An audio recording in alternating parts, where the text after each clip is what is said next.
దేవుని నామానికి మహిమ కలుగును గాక. క్రీస్తునందు ప్రేమైన దేవుని బిడ్డలారా, ఈ దినము ఏప్రిల్ 26వ తేదీ లేఖన భాగము లూకాసు వార్త 20వ అధ్యాయము 27 నుండి 47 వచనాలలో దేవుని యొక్క వాగ్దానము 36వ వచనం, పునరుద్ధానములో పాలువారై ఉందురు. హల్లెలూయా.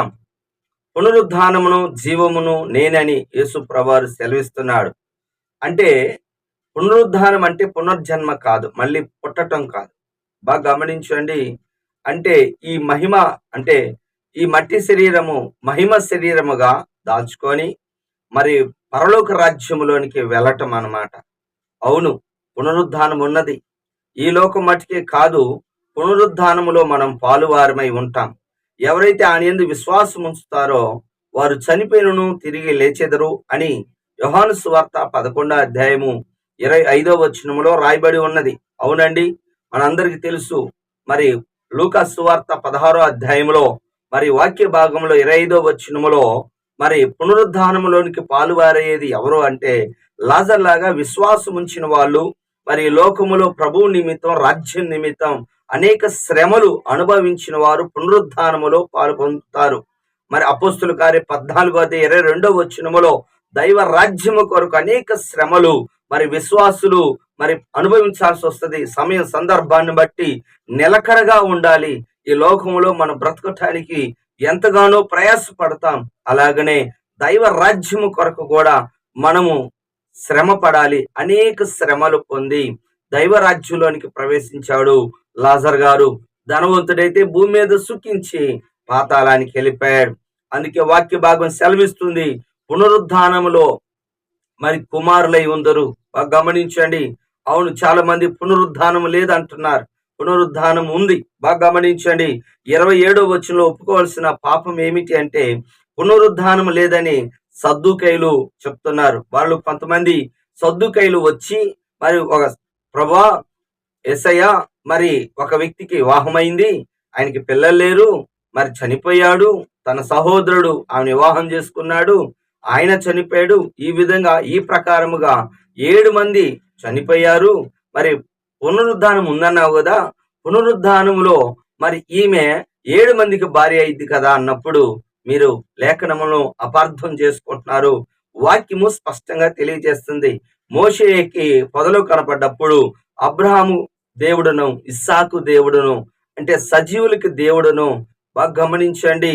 అంటే అర్థం ఏమిటి అనగా మరి దేవుని యొక్క రాజ్యములో పెళ్లికి ఇయ్యబడరు, పెళ్లి చేయబడదు. అలాగనే దేవుని కుమారుల వలె ఉందరు, అలాగనే దేవదూతల వలె ఉందరు. అవునండి, మరి చాలా మంది అపార్థం చేసుకుంటున్నారు. అపార్థం చేసుకోకూడదు. బైబిల్ స్పష్టంగా తెలియచేస్తుంది. ఏంటయ్యా అంటే పునరుద్ధానం ఉంది. అందుకే యేసుప్రభువారు పునరుద్ధానుడు. 3వ దినాన తిరిగి లేచాడు. 40 దినాలు భూమి మీద కనపడ్డాడు. అనేక మందికి సూచనలు కూడా సూచక్రియలాగా అంటే అనేక మందికి కనపడ్డాడు. దయచేసి పునరుద్ధానం ఉంది, నమ్మండి.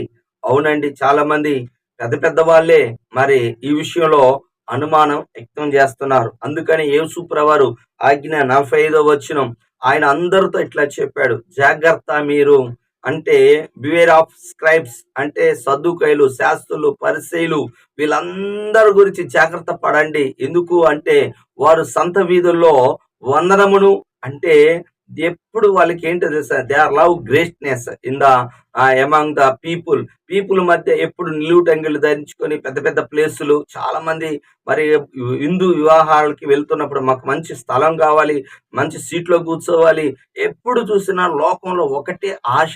ఏంటో తెలుసా, అందరూ మమ్మల్ని గౌరవించాలి, మమ్మల్ని హానర్ చేయాలి అనే మనస్తత్వం కలిగి ఉంటారు.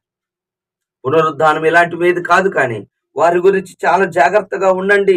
ఎందుకు అంటే వారు వెళ్ళరు, వెళ్ళే వాళ్ళు కూడా వెళ్ళలేరు. అవునండి, అలాంటి వాళ్ళతో జాగ్రత్త. కానీ మనం మాత్రం మరి లూకా సువార్త 13వ అధ్యాయం 11వ వచనంలో ఆ సమాజ మందిరంలో 18 సంవత్సరాల నుంచి మరి బలహీనతో ఉన్న స్త్రీ మరి ఏ రోజు ఆమె కోసం ప్రార్థన చేయలేదు, దేవుణ్ణి అడగలేదు. బాగా గమనించండి.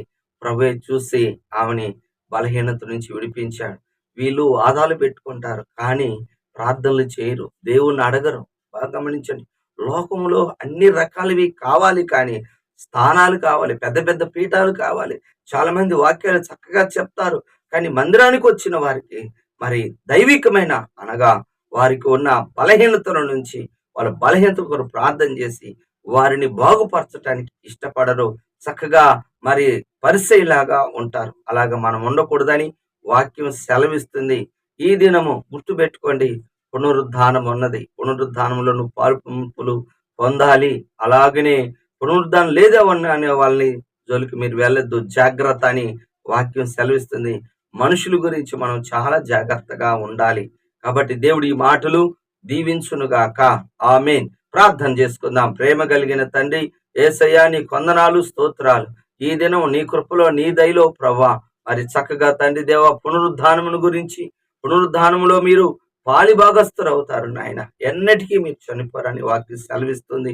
అలాగనే నాయన పునరుద్ధానం లేదనే వాళ్ళని మేము నాయన విశ్వసించక జాగ్రత్త పడే వాళ్ళముగా దయచేయండి. మనుషుల గురించి జాగ్రత్తగా ఉండే వాళ్ళముగా దయచేయమని నీ కృప అనుగ్రహించి బలపరచమని మహిమ తెచ్చుకోండి. ఈ దినం వింటున్న వారికి నువ్వే కార్యాలు జరిగించి అద్భుతం జరిగించమని, స్వస్థతలు జరిగించమని, మహత్కార్యాలు జరిగించమని యేసు నామములో ప్రార్థిస్తున్నాను తండ్రి. ఆమేన్. తండ్రి యొక్క ప్రేమ, కుమారుని యొక్క కృప, పరిశుద్ధాత్మిక అన్యోన్య సహవాసం సదాకాలం మనందరికి తోడుగా ఉండును గాక. ఆమేన్. హల్లెలూయా.